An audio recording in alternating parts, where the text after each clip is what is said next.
संदेश खाली और शाहजहां शेख ममता बनर्जी की सबसे दुखती रग हैं, जिस पर हल्की सी चोट पड़ते ही ममता बनर्जी तड़प उठती हैं। इसी वजह से जैसे ही सीबीआई ने शाहजहां शेख के ठिकाने पर छापा मारा और वहां से गोला बारूद, पिस्तौल और कैश सहित आपत्तिजनक सामान बरामद किया, ममता बनर्जी ठीक वैसे ही तड़पने लगी जैसे बिना पानी के मछली।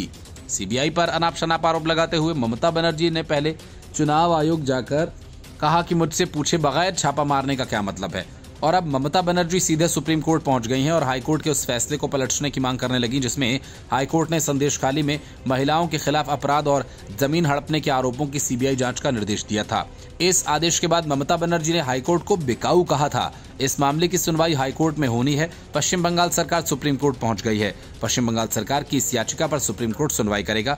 जस्टिस BR गवई और जस्टिस संदीप मेहता की पीठ इस मामले में सुनवाई करने की संभावना है। शीर्ष अदालत के समक्ष अपनी याचिका में राज्य सरकार ने कहा कि उच्च न्यायालय के 10 अप्रैल 2024 के आदेश ने पुलिस बल समेत राज्य के पूरे लोकतंत्र को हतोत्साहित कर दिया। याचिका में कहा गया कि हाईकोर्ट ने एक बहुत ही सामान्य आदेश में राज्य को बिना किसी दिशा निर्देश के सीबीआई को आवश्यक सहायता प्रदान करने के निर्देश दिए, भले ही वह जनहित याचिका में याचिकाकर्ताओं द्वारा लगाए गए आरोपों से संबंधित न हो।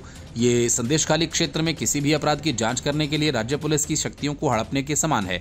संदेश खाली में ईडी के अधिकारियों पर हमले के मामले की जांच पहले से ही सीबीआई कर रही है और एजेंसी ने 5 जनवरी की घटनाओं से संबंधित 3 FIR दर्ज की हैं। हाईकोर्ट ने सीबीआई को संदेश खाली में महिलाओं के खिलाफ अपराध और भूमि पर कब्जा करने के आरोपों की जांच करने और सुनवाई की अगली तारीख पर एक व्यापक रिपोर्ट प्रस्तुत करने का भी निर्देश दिया।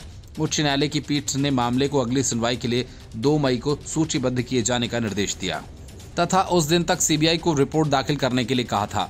संदेश खाली में 2 परिसरों की तलाशी के दौरान बड़ी मात्रा में हथियार और गोला बारूद जब्त करने का दावा भी किया गया। इसमें विदेशी पिस्तौल और रिवॉल्वर भी शामिल है। सीबीआई के अनुसार उसके शाहजहां के आवासीय और आधिकारिक परिसरों की तलाशी के दौरान ईडी कर्मचारियों के खिलाफ हिंसा के मामले में कलकत्ता उच्च न्यायालय के आदेशों के अनुपालन में सीबीआई द्वारा RC 2024 के तहत मामला दर्ज किया गया।